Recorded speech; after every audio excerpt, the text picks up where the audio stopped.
भूपेंद्र सिंह हुड्डा के आखिर क्यों नहीं ईडी का छापा मरवाया जा रहा है, जबकि हर प्रभावशाली नेता के ईडी का छापा मरवाया जा रहा है। चाहे किसी भी पार्टी का नेता है, हर पार्टी के ईडी का छापा मारा जा रहा है। सबसे बड़ा सवाल राजनीतिक गलियारों में इस वक्त इसलिए घूम रहा है क्योंकि भूपेंद्र सिंह हुड्डा भी एक प्रभावशाली नेताओं में आते हैं, तो आखिर क्यों नहीं फिर भूपेंद्र सिंह हुड्डा के घर छापा मारा जा रहा है। हाल फिलहाल देखें तो एक तरफ ममता बनर्जी के भतीजे और दूसरी तरफ आम आदमी पार्टी के जो राष्ट्रीय अध्यक्ष अरविंद केजरीवाल के साथ में तमाम बड़े नेता के घर ईडी के या तो समन आ चुके हैं या फिर ईडी के छापे पड़े जा चुके हैं।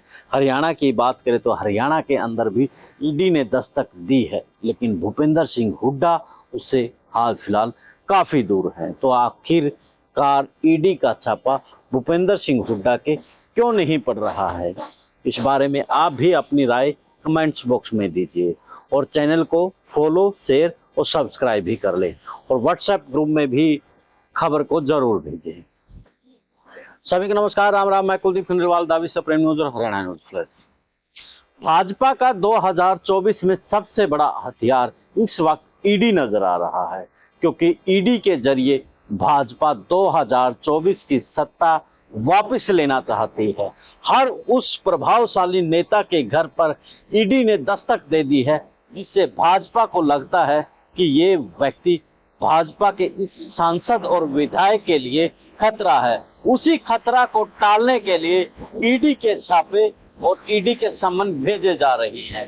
हेमंत सोरेन से लेकर के अरविंद केजरीवाल और ममता बनर्जी और नीतीश कुमार के करीबियों के साथ में अशोक गहलोत, जो कि जो चुनाव हुए हैं राज्य में अभी, और भूपेश बघेल के करीबियों पर भी छापा पड़ चुका है। तो ऐसे में सवाल तो खड़ा होगा कि भूपेंद्र सिंह हुड्डा, जिसके ऊपर 2014 के चुनाव से पहले आरोप इतने थे और हाल फिलहाल भी अनिल विज का एक बयान वायरल हुआ था कि भूपेंद्र सिंह हुड्डा को जल्द सलाखों के पीछे भेजा जाएगा, तो आखिर क्यों नहीं फिर भूपेंद्र सिंह हुड्डा के घर में ईडी के साथ में सीबीआई ने दस्तक दी है। तो सीधे सवाल इसका, जो कि राजनीतिक गलियारों में चर्चाएं बनी हुई है, कि भूपेंद्र सिंह हुड्डा के जरिए ही 2024 के चुनाव में 10 सीटों का जो नरेंद्र मोदी और अमित शाह ने टारगेट दिया है वो सफल। मनोहर लाल खट्टर जब तक भूपेंद्र सिंह हुड्डा रहेंगे तब तक मुमकिन है। और 2024 के चुनाव में अगर विधानसभा के चुनाव की बात करें तो वो भी भूपेंद्र सिंह हुड्डा के रहते हुए मनोहर लाल खट्टर तीसरी बार सरकार बना सकते हैं। मनोहर लाल खट्टर के नेतृत्व में चुनाव लड़ने का ऐलान तो भाजपा ने इसलिए कर दिया है क्योंकि एक वर्ग बनाम 35 वर्ग की जो रणनीति भाजपा ने तैयार की है, उसी रणनीति में भूपेंद्र सिंह हुड्डा का एक वर्ग तो यानी कि कांग्रेस का और दूसरी तरफ भाजपा का जो कि 35 वर्ग का रणनीति है वो काम आने वाली है। देखा जाए तो हरियाणा की राजनीति में भूपेंद्र सिंह हुड्डा को विरासत में जब 59 सीटें मिली थी और उसे सीएम बनाया गया था, उसके बाद वो सीटें कम होती गई, 40 से 31, 31 से 30 पर। हाल फिलहाल कुलदीप बिश्नोई से वो सीट कम होकर के 30 पर आकर के खड़ी होगी जब भव्य बिश्नोई ने भाजपा से चुनाव लड़ा।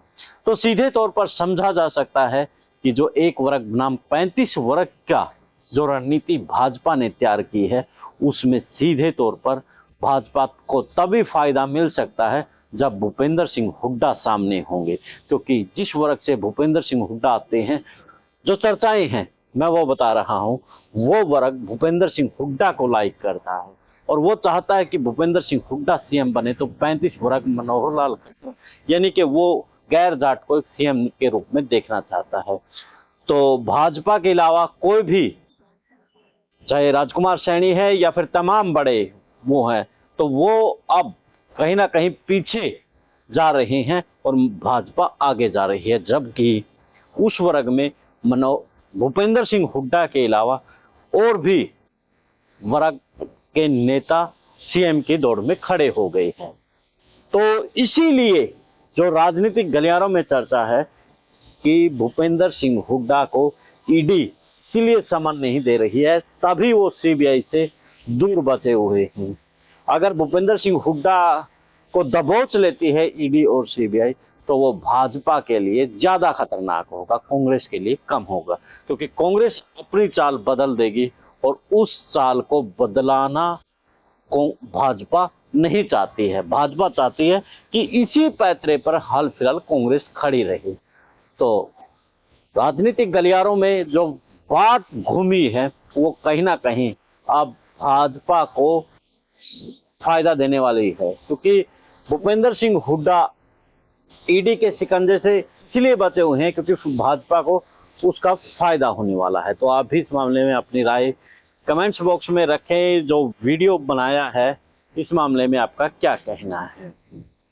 विश्व प्रेम न्यूज और हरियाणा न्यूज फ्लैश को आप फॉलो कर लें, शेयर कर दें और सब्सक्राइब कर दें। व्हाट्सएप ग्रुपों में इस वीडियो का लिंक भेज दें ताकि तमाम देश और प्रदेश के विश्लेषण आपके करीबियों के साथ आप शेयर कर लें। अब मुझे दे इजाजत, मिलते हैं एक नए मुद्दे नए विश्लेषण में। जिंदाबाद।